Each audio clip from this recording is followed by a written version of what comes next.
As we mark the United Nations International Day for the prevention of and fight against all forms of transnational organised crime, we recognise that wildlife crime knows no borders. Wildlife crimes involve the theft of vital natural resources from local and Indigenous communities. They drive species towards extinction, degrade ecosystems, increase the risk of zoonotic diseases, and deprive governments of revenue. Wildlife crime, valued at an estimated $200 billion annually, ranks as one of the world's most profitable crimes.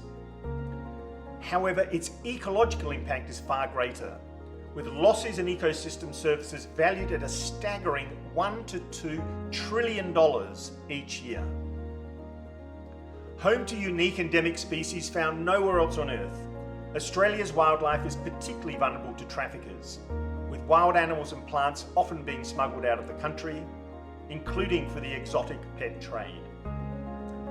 Despite having strong national legislation that criminalises the illegal trade in its native wildlife, there are few mechanisms in place to facilitate international cooperation with transit and destination countries. In many countries, it is not illegal to import wildlife that has been illegally sourced and smuggled into the country.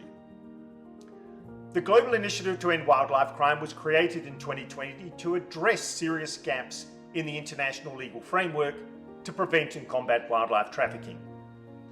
And one of the major gaps we see is destination countries not criminalising the import of wildlife that was illegally sourced from the country of origin.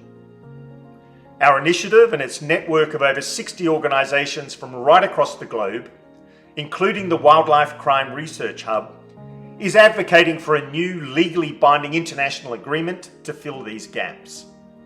An agreement that will ensure a country's laws to protect its endemic wildlife is recognised and respected by all other countries, representing a powerful expression of comity amongst nations.